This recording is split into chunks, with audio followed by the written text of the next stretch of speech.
نحمده ونصلي على رسوله الكريم اما بعد فاعوذ بالله من الشيطان الرجيم بسم الله الرحمن الرحيم رب اشرح لي صدري ويسر لي امري واحلل عقدة من لساني يفقهوا قولي. الحديث 28 اوصيكم بتقوى الله والسمع والطاعة عن ابي نجيح العرباد بن سارية رضي الله عنه قال وعظنا رسول الله صلى الله عليه وسلم موعظة وجلت منها القلوب وذرفت منها العيون فقلنا يا رسول الله كأنها موعظة مودع فأوصنا قال أوصيكم بتقوى الله والسمع والطاعة وإن تأمر عليكم عبد فإنه من يعش منكم فسيرى اختلافا كثيرا فعليكم بسنتي وسنة الخلفاء الراشدين المهديين عضوا عليها بالنواجذ وإياكم ومحدثات الأمور فإن كل بدعة ضلالة رواه أبو داود والترمذي وقال حدیث حسن صحیح. اس کا ترجمہ ارباز بن ساریہ بیان کرتے ہیں رسول اللہ صلی اللہ علیہ وسلم نے ایک دن ہمیں ایسا واعظ فرمایا، یعنی ایسی نصیحت فرمائی جس سے ہمارے دل دہل گئے اور ہماری آنکھیں بہہ پڑی، یعنی ہم رونے لگ گئے. ہم نے کہا اے اللہ کے رسول صلی اللہ علیہ وسلم، یہ تو گویا الوداعی واعظ تھا، لگتا ہے یہ آپ کی آخری نصیحت ہے، تو آپ ہمیں کیا وصیت فرماتے ہیں؟ فرمایا میں تمہیں وصیت کرتا ہوں کہ اللہ کا تقوی اختیار کیے رہنا اور اپنے حکام کے احکام سننا اور ماننا، خواہ وہ کوئی حبشی غلام ہی کیوں نہ ہو. بلا شبہ تم میں سے جو میرے بعد زندہ رہا وہ بہت زیادہ اختلاف دیکھے گا، چنانچہ ان حالات میں میری سنت اور میرے رشد و ہدایت والے خلفاء کی سنت کو خوب مضبوطی سے تھامنا، بلکہ ڈاڑھوں سے پکڑے رہنا، نئی نئی بدعات سے اپنے آپ کو بچائے رکھنا، بے شک ہر بدعت گمراہی ہے. لفظی ترجمہ ان ابی نجیح، ابو نجیح سے روایت ہے جو کنیت ہے ارباز بن ساریہ کی رضی اللہ عنہ، اللہ ان سے راضی ہو. قال، انہوں نے کہا وعظنا، واعظ کیا ہم کو رسول اللہ صلی اللہ علیہ وسلم نے، موعظتاً ایک واعظ یا نصیحت، وجلت کانپ اٹھے، منہا اس سے، القلوب دل کانپ گئے، یعنی اس انداز میں ایسی وصیت کی آپ نے کہ دل کانپ اٹھے. وذرفت اور بہہ پڑی، منہا اس واعظ سے، العیون آنکھیں. فقلنا تو ہم نے کہا یا رسول اللہ، اے اللہ کے رسول صلی اللہ علیہ وسلم، کأنہا گویا کہ وہ، موعظۃ واعظ ہے، مودع الوداع کہنے والے کا. فاوصنا پس آپ ہمیں وصیت کیجئے. قال فرمایا اوصیکم میں تم کو وصیت کرتا ہوں، بتقوی اللہ اللہ کے تقوی کی، والسمع اور سننے کی، والطاعت اور اطاعت کی، وان تأمر اور اگرچہ امیر بنایا جائے، علیکم تم پر، عبد ایک غلام، فإنہ پس بے شک وہ، من یعش جو زندہ رہے گا، منکم تم میں سے، فسیرا پس دیکھے گا، فا پس سا ان قریب، یرا دیکھے گا، اختلافا کثیرا بہت زیادہ اختلاف، فعلیکم تو تم پر ہے، بسنتی میری سنت، وسنت الخلفاء الراشدین اور خلفاء راشدین کی سنت، المہدیین جو ہدایت یافتہ ہیں، عضوا علیہا مضبوطی سے پکڑو ان کو، بالنواجذ اپنے ڈاڑھوں کے ساتھ، وإیاکم اور بچو تم، ومحدثات الامور اور نئے نئی بدعات سے، محدثات نئی چیز، الامور کاموں میں سے، بدعات مراد ہے. فإن پس بے شک کل بدعت ہر بدعت ضلالہ گمراہی ہے. عن ابی نجیح العرباد بن ساریۃ رضی اللہ عنہ قال وعظنا رسول اللہ صلی اللہ علیہ وسلم موعظة وجلت منها القلوب وذرفت منها العيون فقلنا یا رسول اللہ كأنها موعظة مودع فأوصنا قال أوصيكم بتقوى الله والسمع والطاعة وإن تأمر عليكم عبد فإنه من يعش منكم فسيرى اختلافا كثيرا فعليكم بسنتي وسنة الخلفاء الراشدين المهديين عضوا عليها بالنواجذ وإياكم ومحدثات الأمور فإن كل بدعة ضلالة رواہ ابو داود۔ پہلے اس حدیث کا سیاق و سباق، اس کا کانٹیکسٹ، عبد الرحمن بن عمرو السلمی اور حجر بن حجر یہ کہتے ہیں کہ ہم ارباز بن ساریہ کی خدمت میں حاضر ہوئے۔ وہ ان لوگوں میں سے تھے جن کے بارے میں یہ آیت نازل ہوئی تھی وَلَا عَلَى الَّذِينَ إِذَا مَا أَتَوْكَ لِتَحْمِلَهُمْ قُلْتَ لَا أَجِدُ مَا أَحْمِلُكُمْ عَلَيْهِ۔ غزوہ تبوک کے موقع پر ان لوگوں پر کوئی گناہ نہیں کہ جب وہ آپ کے پاس آئیں کہ آپ انہیں سواری دیں تو آپ نے کہا کہ میرے پاس کوئی چیز نہیں جس پر میں تمہیں سوار کر سکوں، تو وہ اس حال میں لوٹ گئے کہ ان کی آنکھیں غم سے آنسو بہا رہی تھی کہ انہیں کچھ میسر نہیں جسے وہ خرچ کر سکیں۔ یہ وہ صحابی ہیں جن کے بارے میں یہ آیت نازل ہوئی تھی۔ تو ان کے پاس یہ دو لوگ گئے، عبد الرحمن بن عمرو اور حجر بن حجر۔ ہم نے انہیں سلام کیا اور عرض کیا ہم آپ سے ملنے کے لیے آئے ہیں اور یہ کہ آپ کی عیادت ہو جائے۔ وہ بیمار تھے اور آپ سے کوئی علمی فائدہ بھی حاصل کر لیں، یعنی ایک ہی سفر میں دو فائدے، عیادت بھی اور علمی استفادہ بھی۔ اس سے صحابہ کی اور لوگوں کی حرص پتہ چلتی ہے کہ ان کی عام مجلسیں اور عام گفتگویں بھی کس موضوع یا کس سبجیکٹ کے بارے میں ہوتی تھی۔ تو سیدنا ارباز ساریہ کہتے ہیں کہ رسول اللہ صلی اللہ علیہ وسلم نے ہمیں ایک دن نماز پڑھائی، پھر ہماری طرف منہ کر لیا اور واز فرمایا، بڑا ہی بلیغ اور جامع واز، ایسا کہ اس سے ہماری آنکھیں بہہ پڑے اور دل دہل جائیں۔ یہ بہت زبردست قسم کا واز تھا۔ سنن ابن ماجہ کی روایت میں آتا ہے، تھوڑے سے الفاظ فرق ہے۔ ارباز بن ساریہ سے روایت ہے کہ رسول اللہ صلی اللہ علیہ وسلم نے ہمیں ایسا واز دیا جس کے اثر سے آنکھوں سے آنسو بہنے لگے اور دل دہل گئے۔ یہ بہت ہی زبردست قسم کا واز تھا، بہت شدید قسم کی باتیں تھی۔ ہم نے عرض کیا اللہ کے رسول صلی اللہ علیہ وسلم یہ تو ایسا واز ہے جیسے کسی رخصت کرنے والے کی نصیحت ہو، تو آپ ہم سے کیا وعدہ لیتے ہیں، یعنی ہم کیا کریں؟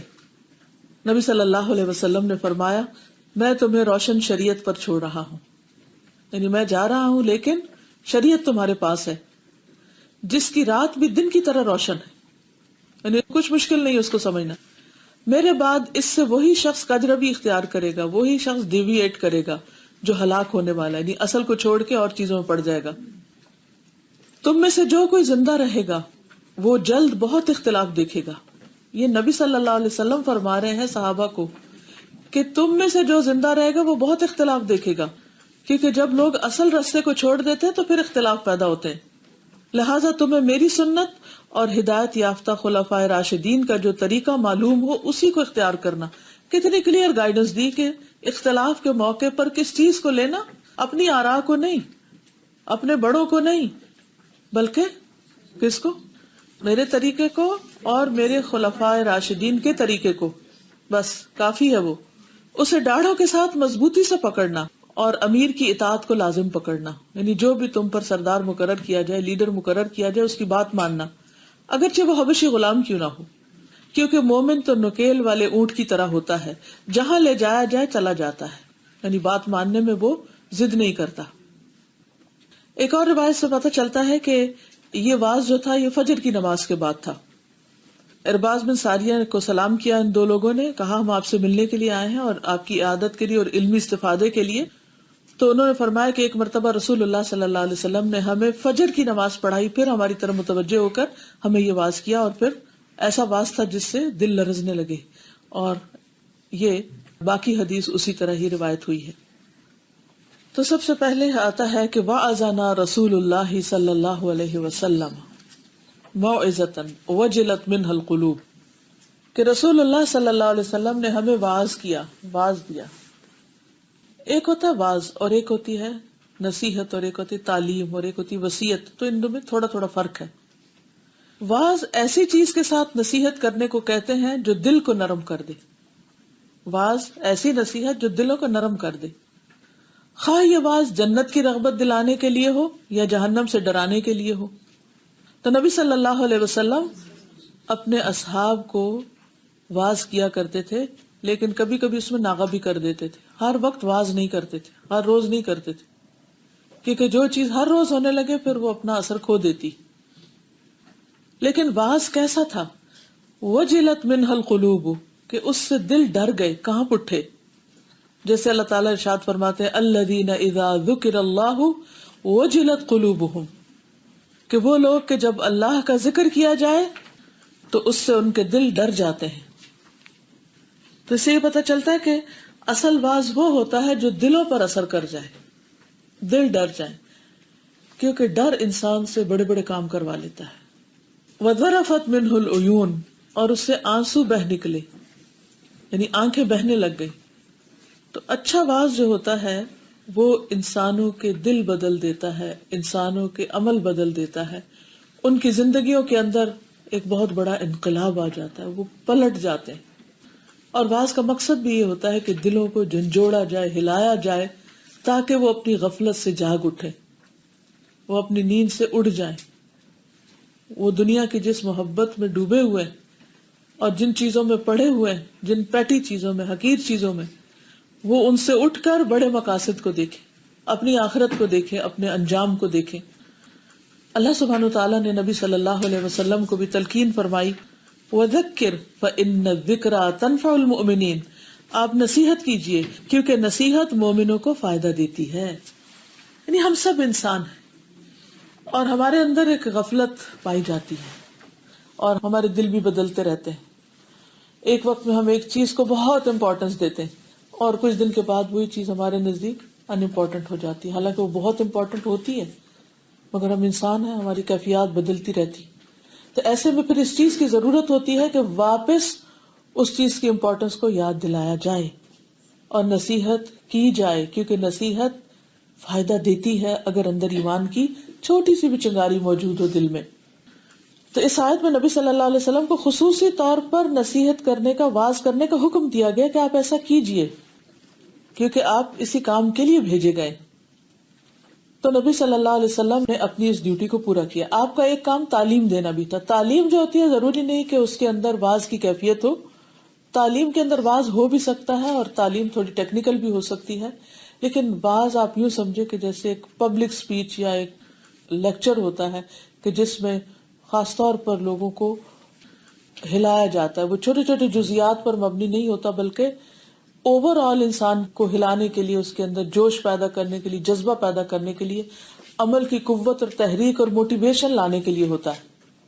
تو نبی صلی اللہ علیہ وسلم نے اسی قسم کا خطبہ ارشاد فرمایا کہ جس سے دل ہل گئے، کیونکہ اگر دل ہل جائے اور دل کسی چیز پر آمادہ ہو جائے تو پھر ساری مشکلات آگے سے ہٹ جاتی. کہتے ہیں نا جو ہو ذوق یقین پیدا تو کٹ جاتی ہیں زنجیریں.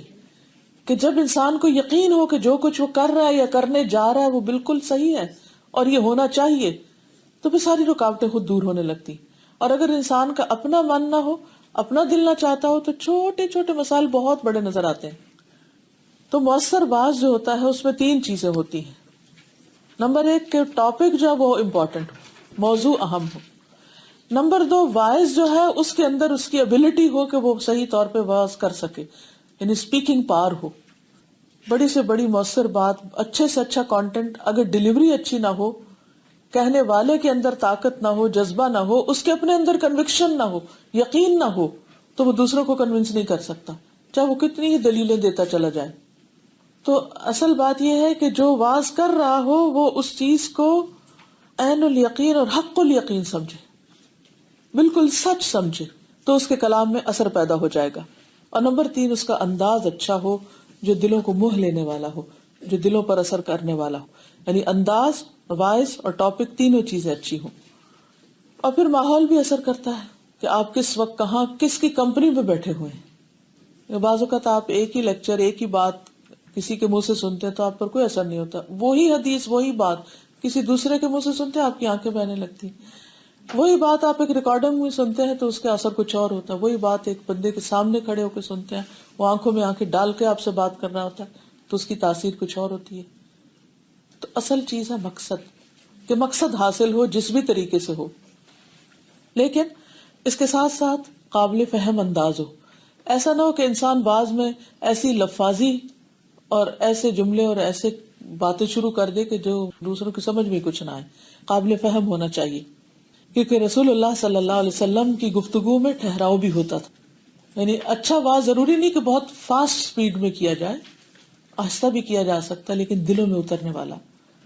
حضرت عائشہ بیان کرتی ہیں کہ رسول اللہ صلی اللہ علیہ وسلم کی گفتگو اس قدر واضح ہوا کرتی تھی کہ ہر سننے والا اسے سمجھ لیتا تھا. الگ الگ بات، کلیئر کٹ. آپ نے دیکھا کہ بعض اسپیکرز ایسے ہوتے ہیں کہ جو خود بہت لرنڈ ہوتے ہیں، بہت قابل ہوتے ہیں، لیکن ان کی بات دوسرے نہیں سمجھ پاتے، وہ کنوے نہیں کرنا جانتے ہوتے، مؤثر نہیں ہوتی، کمیونیکیشن سکلز نہیں جانتے ہوتے. تو یہ اللہ سبحانہ وتعالیٰ کی بہت بڑی رحمت ہوتی ہے کسی پر کہ وہ بات کو دوسروں تک پہنچا سکے، یقین میں آئے، عمل میں آئے، تو پھر وہ بات اثر بھی کرتی. اور اس میں صرف زبان کی مہارت نہ ہو، کیونکہ اللہ سبحانہ وتعالیٰ ایسے انسان سے غصہ کرتا ہے جو ناحق زبان آور ہو اور بہت باتیں بنائے، یعنی لفاظی کرتا چلا جائے اور لوگوں کو لچھے دار گفتگو سے بس خوش کر رہا ہو، حالانکہ اس کا مقصد ان کی اصلاح یا ان کو تلقین یا ان کو کوئی باز نصیحت نہ ہو، یعنی صرف سیلف پروجیکشن ہو. یہ مطلب ہے. تو جس چیز میں سیلف پروجیکشن ہوتی ہے وہ اللہ سبحانہ وتعالیٰ کے نزدیک پسندیدہ نہیں ہوتی. تو حدیث میں آتا ہے کہ وہ زبان آور جو اپنی زبان کو ایسے چلائے جیسے گائے چلاتی، لپیٹ لپیٹ کے جیسے گھاس کھاتی. کبھی آپ نے دیکھا ہوگا اس کو جگالی کرتے ہوئے. پھر اسی طرح یہ ہے کہ حضور صلی اللہ علیہ وسلم کا واز جو ہوتا تھا بہت لمبا نہیں ہوتا تھا، مختصر ہوتا تھا، جامع ہوتا تھا. آپ نے فرمایا کہ اوتی تو جوامع الکلم، اور اختصار ہوتا تھا، اس میں مختصر بات ہوتی تھی. بہت زیادہ دفعہ ایک بات نہیں ریپیٹ کرتے تھے کہ دوسرا بور ہو جائے. نبی صلی اللہ علیہ وسلم نے فرمایا خطبے کو مختصر کرنا انسان کی سمجھداری کی علامت ہے. یعنی آدمی کی نماز لمبی اور خطبہ مختصر اس کے عقل مند ہونے کی دلیل ہے. اور آپ نے یہ بھی فرمایا کہ بعض بیان جادو اثر ہوتے ہیں، کہ بعض کلام ایسے ہوتے ہیں کہ واقعی انسان کے دل میں اتر جاتے ہیں. پھر اسی طرح یہ ہے کہ انسان ایسا واز نہ دے اور اتنا لمبا نہ دے کہ دوسرے اکتانے لگے، یعنی نانا روی اختیار کرے.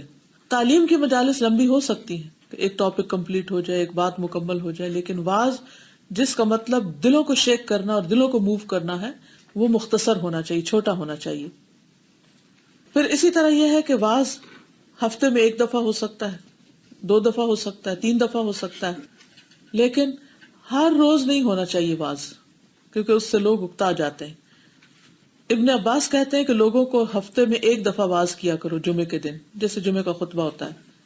اگر تم اس پر تیار نہ ہو تو 2 بار، اگر تم زیادہ ہی کرنا چاہتے ہو تو 3 دن.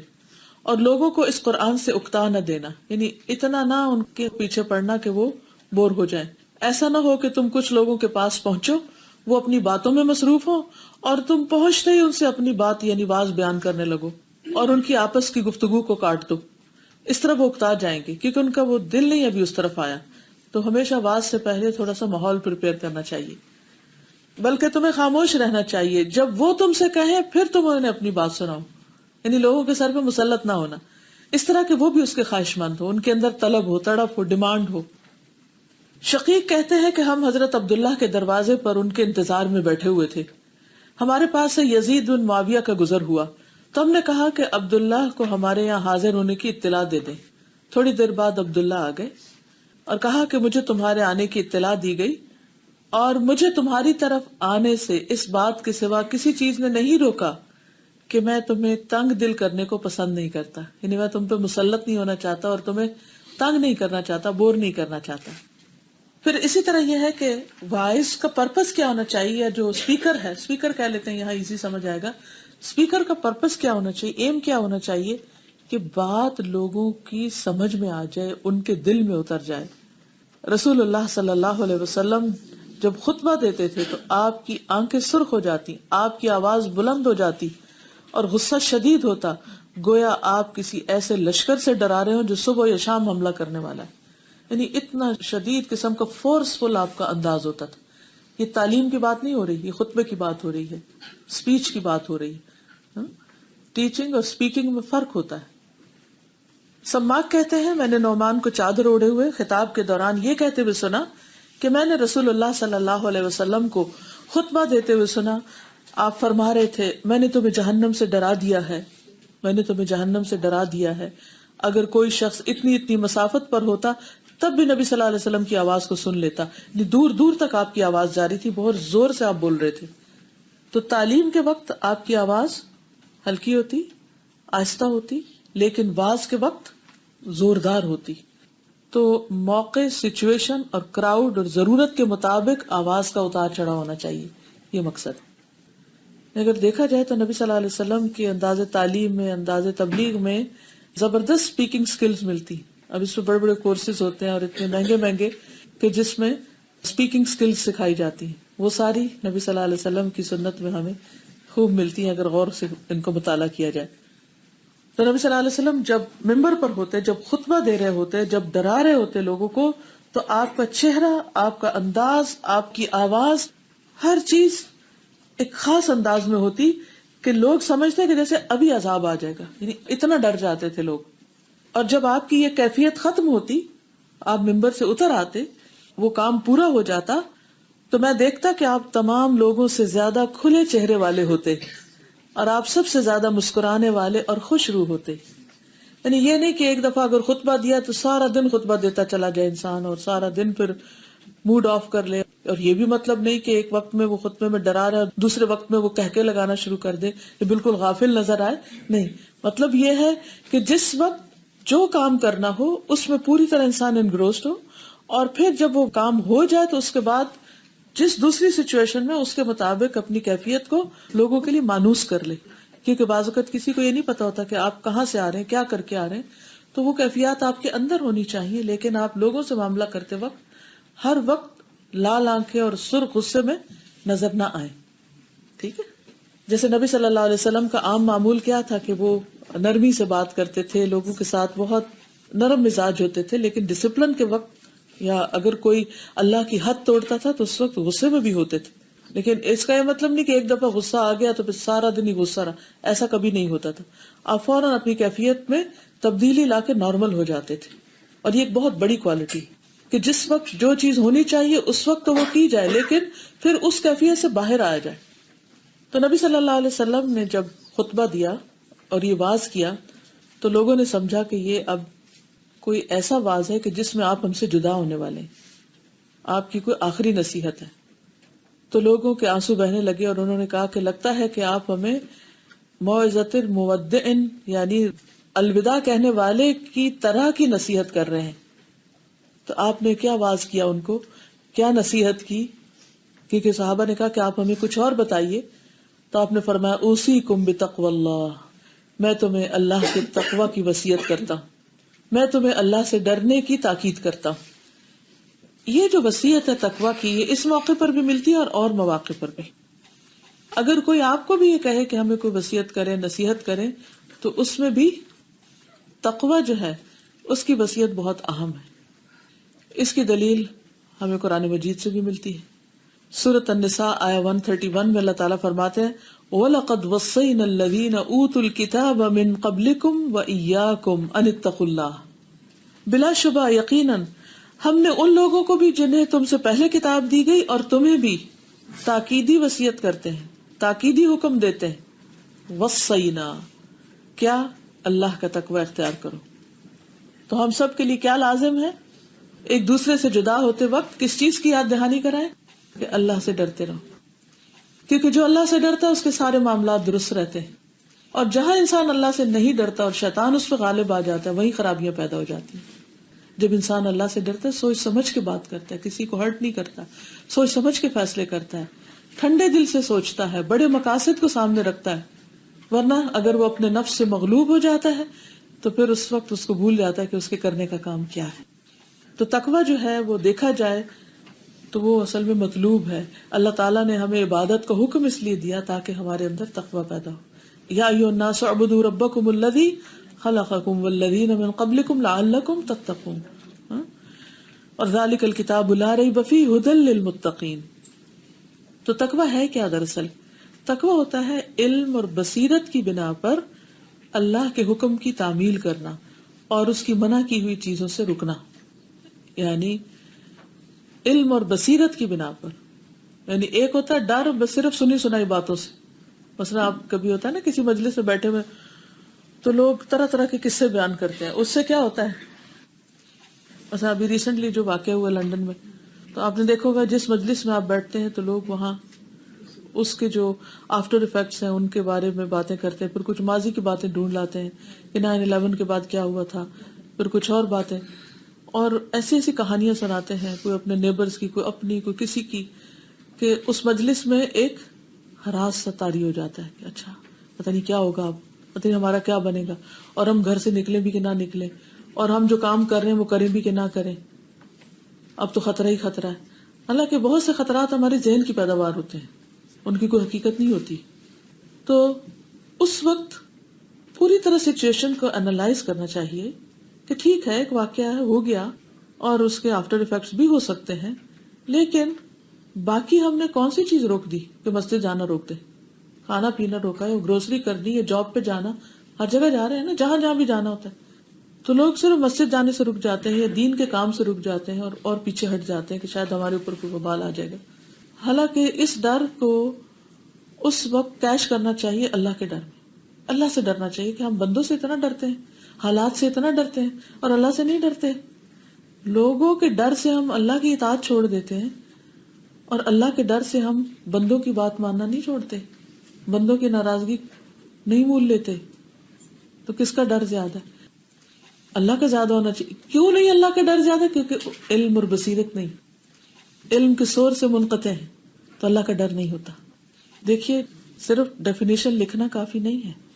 یہی بات میں 3 دفعہ ریپیٹ کر رہی ہوں، اگر آپ غور سے سنیں. میرا مقصود کیا ہوتا ہے پڑھانے کا؟ کہ جو میں کہہ رہی ہوں وہ دل میں اترے اور عمل میں ڈھلے.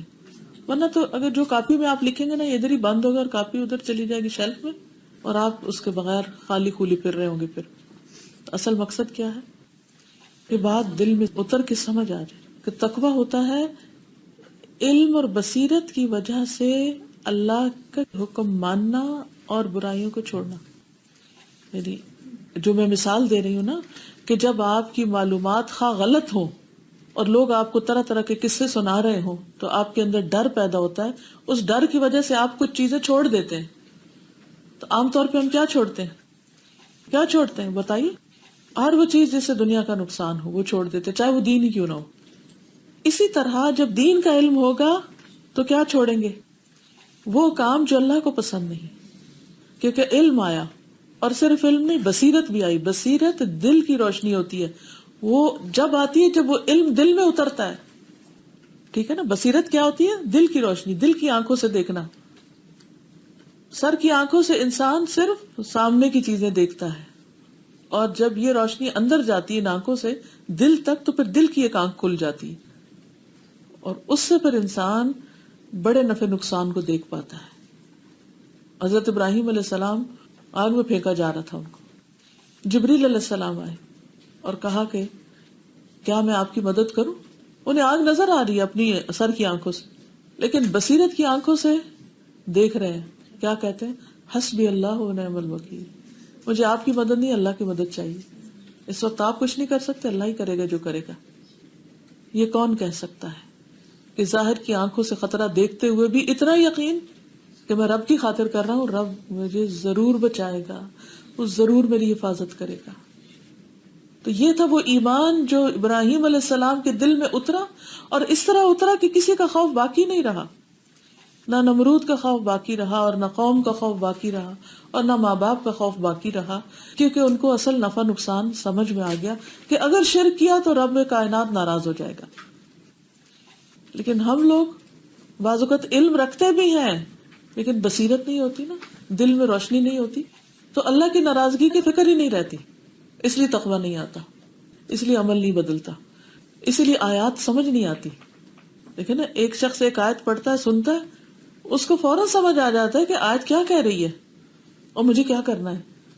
دوسرا شخص، اس کو سمجھ ہی نہیں آتی، اس کی سمجھ کے بھی نہیں سمجھتا، کیونکہ اس کا دل نہیں مان رہا ہوتا نا، دل میں خواہشات بھری ہوئی ہیں، ایمان کا نور ہی کوئی نہیں ہے۔ تو جب ایمان کا نور نہ ہو تو بصیرت کہاں سے آئے، پھر عمل کہاں سے آئے؟ پھر وہ لوگوں کو خوش کرنے والے کام تو کر لیتا ہے لیکن اللہ کو خوش کرنے والے کام نہیں کر سکتا۔ تو اس لیے تقویٰ کے مفہوم کو سمجھنا بے حد ضروری، علم اور بصیرت کی بنا پر اللہ کا خوف، جس سے اللہ کی اطاعت میں انسان زیادہ ہو جائے اور اس کی نافرمانیوں کو چھوڑ دے۔ کیوں؟ کیونکہ ہمیں اللہ سے ثواب کی امید ہے، اور جو حرام ہے اگر اس کا ارتکاب کیا تو اللہ سے عذاب کا بھی خوف ہے۔ تو اللہ کے ڈر سے صغیرہ اور کبیرہ دونوں گناہوں کو چھوڑنا تقویٰ ہے۔ اور اس کی مثال حضرت عمر نے ابی بن کعب سے پوچھا تو انہوں نے بتائی کہ جس طرح تم دنیا میں خاردار کانٹوں والے جنگل میں چلتے ہوئے اپنے آپ کو بچا بچا کے چلتے ہو، ایسے ہی دنیا میں رہتے ہوئے دنیا کی آلائشوں سے بچ بچ کے چلو اور وہ کام کرو جو اللہ تعالیٰ کو پسند ہے، تاکہ تم اصل منزل تک پہنچ جاؤ۔ ورنہ جو انسان کانٹوں میں الجھ جائے پھر وہ اپنے گھر نہیں پہنچتا۔ صغیرہ گناہوں کی بات اس لیے یہاں کی گئی کہ چھوٹی چھوٹی کنکریوں سے مل کے پہاڑ بنتے ہیں، قطرے قطرے سے سمندر بنتا ہے۔ تو ایسا نہ ہو کہ ہم کہیں کہ نہیں ہم بڑے بڑے گناہوں سے تو بچتے ہیں، چھوٹی چھوٹی چیزیں اب کیا کریں، مجبوری ہے۔ ایسا نہ ہو کہ چھوٹے جو بڑوں کو بھی پیچھے چھوڑ دیں۔ تو جان بوجھ کے کوئی بھی گناہ نہیں کرنا چاہیے، چاہے چھوٹا ہو یا بڑا۔ تقویٰ جو ہے یہ ہر نیکی کی بنیاد ہے، ہر نیکی کے اندر، حتیٰ کہ قرآن سمجھنے کے لیے بھی تقویٰ چاہیے۔ ذالک الکتاب لا ریب فیہ ہدن، ہدایت ہے، یہ کتاب ہدایت ہے لیکن سب کو نہیں دیتی، متقین کو دیتی ہے۔ جن کے اندر تقویٰ ہوتا ہے ان کو اس کتاب سے راہیں ملتی چلی جاتی، صاف شاہراہ دیکھتے ہیں۔ ابو سعید خدری کہتے ہیں کہ ان کے پاس ایک آدمی آیا اور اس نے کہا کہ مجھے کوئی وصیت کیجیے۔ انہوں نے کہا تم نے مجھ سے وہی مطالبہ کیا جو میں نے تم سے پہلے رسول اللہ صلی اللہ علیہ وسلم سے کیا تھا۔ تو آپ نے فرمایا میں تمہیں اللہ سے تقویٰ کی وصیت کرتا ہوں، کیونکہ وہ ہر نیکی کی جڑ ہے۔ یعنی دل میں بصیرت آ گئی، اللہ کا ڈر آ گیا، تو پھر ہر حال میں انسان نیکیوں کی طرف دوڑ پڑے گا، اس کی طرف رغبت کرے گا۔ اور کچھ کام ہوتے ہیں جو انڈیویجولز کے ہوتے ہیں، اپنی ذات کی حد تک نیکی کرنا، اور کچھ کام ہوتے ہیں اجتماعی، فلاحی، جس کا فائدہ دوسروں تک پہنچتا ہے، وہ ملٹیپل نیکیاں ہوتی ہیں۔ یعنی مثلاً آپ کسی ایک شخص کو بھی سکھا دیتے ہیں، وہ آگے 10 کو سکھاتا ہے، تو وہ کیا ہے؟ آپ کی نیکی ملٹی پلائی ہو رہی، جہاں جہاں تک جا رہی، جہاں جہاں تک نور پھیلا، جہاں جہاں تک خیر پھیل رہی۔ لیکن شیطان کیا کرتا ہے؟ وہ ڈراتا ہے، اور وہ انسان کو ایسے کاموں کے قریب نہیں جانے دیتا کہ جس سے اس کی نیکیاں بڑھ جائیں، اور وہ کہتا ہے دیکھو کوئی فائدہ نہیں، بڑا مشکل ہے۔ اب مثال کے طور پر جیسے آپ اس وقت یہاں پر بیٹھے، آپ کا کیا خیال ہے اس وقت اگر آپ اپنے گھر میں اپنی کرسی پہ بیٹھ کے ٹی وی آن کر کے چائے کا کپ پی رہے ہوتے تو آپ کے دل کی کیفیت یہ ہوتی؟ نہیں ہوتی نا۔ یہاں آئے ہیں، تکلیف اٹھائی ہے، بیٹھے ہیں تو ہی کچھ پا رہے ہیں نا۔ لیکن شیطان راستے میں بڑی بڑی رکاوٹیں ڈالتا ہے، وہ آج تو جمعے کا دن ہے اور آج تو بہت کام ہے اور اتنے دن سن ہی لیا ہے نا، کوئی بات نہیں۔ اس سے لڑ جھگڑ کے آنا پڑتا ہے، اور جب انسان اس کو قابو کر لیتا ہے نا اپنے دشمن کو، تو پھر اور نیکیوں کے بڑے دروازے کھل جاتے ہیں۔ ابو ذر نے بیان کیا، میں نے عرض کیا یا رسول اللہ صلی اللہ علیہ وسلم مجھے کوئی نصیحت کیجیے۔ فرمایا میں تمہیں اللہ کے تقویٰ کی نصیحت کرتا ہوں، تو جب بھی کوئی آپ سے کہے کہ مجھے نصیحت کیجیے تو یہی کیجیے آپ بھی۔ پھر فرمایا کیونکہ تقویٰ تمہارے تمام امور اور اعمال کو بہت زیادہ زینت بخشنے والا ہے، خوبصورت بنا دینے والا ہے۔ یعنی جب اللہ کے ڈر سے تم کوئی کام کرو گے، بندوں کی پرواہ نہیں کرو گے کہ کون کیا کہے گا، تمہارے کام خوبصورت ہو جائیں گے۔ اچھا، اس کو ایک چھوٹی سی مثال سے سمجھیے کہ مثلاً بعض اوقات ہمیں ایک اچھی نیکی سمجھ آ رہی ہوتی کہ یہ ہے، لیکن ہم وہ نہیں کرتے، ہائے لوگ کیا کہیں گے، یا اس طرح نہیں کرتے جیسے کرنی چاہیے، تھوڑی بہت کر لیتے ہیں کیونکہ لوگوں کا ڈر غالب ہوتا ہے نا۔ جب انسان لوگوں کی پرواہ نہیں کرتا، اچھا جو مرضی جس کی کہے، مجھے یہ کرنا ہے جو مجھے کرنا ہے، مجھے اپنا فرض پورا کرنا ہے، مجھے جو نیکی کا موقع ملا ہے میں نے اس کو نہیں گنوانا، تو آپ دیکھیں گے کہ اس نیکی کے اندر کوالٹی پیدا ہو جائے گی، اس کے اندر ایک حسن پیدا ہو جائے گا، کیونکہ آپ نے اللہ کے ڈر سے وہ کام کیا ہے، اور وہ اللہ سبحانہ وتعالیٰ کی نظر میں بہت محبوب ہوگا۔ جب آپ لوگوں کے ڈر سے کام کرتے ہیں تو پھر کیا ہوتا ہے؟ وہ کام وہ خوبصورت نہیں رہتا، کیونکہ ڈرے ڈرے کیا ہوتا ہے نا آپ نے۔ ایک وہ عمل ہے جو یقین کے ساتھ کیا جائے، اور ایک وہ عمل ہے جو جھجک جھجک کے کیا جائے. آپ اس کو یوں امیجن کیجئے جیسے ایک بچہ پورے کانفیڈنس سے بول رہا ہے اور ایک بچہ جو ڈرے ڈرے بول رہا ہے، دونوں کی بات کا ایک اثر ہوگا؟ نہیں. تو ایک کی بات زیادہ اٹریکٹیو کیوں ہے، زیادہ خوبصورت کیوں ہے دوسرے کے مقابلے میں؟ یقین، اعتماد، اس کو ڈر نہیں ہے. اور دوسرا ڈر رہا ہے کس سے؟ لوگوں سے. تو جو شخص لوگوں سے ڈرتا ہے اس کے کام میں کبھی حسن نہیں پیدا ہوتا، اور جو اللہ سے ڈرتا ہے اللہ تعالیٰ اس کے عمل کو زینت بخشتا ہے. کیونکہ اللہ کے ڈر سے پھر ہم اتنا ہی بولیں گے جتنا بولنا چاہیے، اتنا ہی کریں گے جتنا ہمیں کرنا چاہیے. وہ ہر چیز کو اعتدال میں لے آتا ہے. پھر حدیث میں آتا ہے وَالسَّمْعِ وَالطَّاعَةِ وَإِن تَأَمَّرَ عَلَيْكُمْ عَبْدٌ، اور میں تمہیں حکم دیتا ہوں سننے کا اور اطاعت کرنے کا، خواہ تم پر ایک غلام ہی امیر کیوں نہ بنا دیا جائے. تو اس سے پتہ چلتا ہے کہ امیر کی اطاعت لازم ہے، نبی صلی اللہ علیہ وسلم کا تاکیدی حکم ہے. اب یہ امارت دو طرح کی ہوتی ہے، ایک ہوتی ہے امارت عظمی اور ایک ہوتی ہے امارت صغری. امارت عظمی کیا ہے؟ جیسے کوئی کسی ملک کا حاکم ہے، کوئی سلطان ہے، کوئی امیر، کوئی خلیفہ ہے، ٹھیک ہے. اور ایک ہوتی ہے امارت صغری، جیسے 3 لوگ سفر پہ نکلے تو ایک ان میں سے امیر بن گیا. کوئی آرگنائزیشن آپ نے بنائی تو اس کا کوئی ذمہ دار بن گیا، کوئی پروجیکٹ آپ نے شروع کیا تو اس کا کوئی لیڈر بن گیا. ٹھیک ہے. پہلے یہ بات سمجھنا ضروری تھا کہ حدیث کی وضاحت سمجھ میں آ جائے. کیا کہا میں نے؟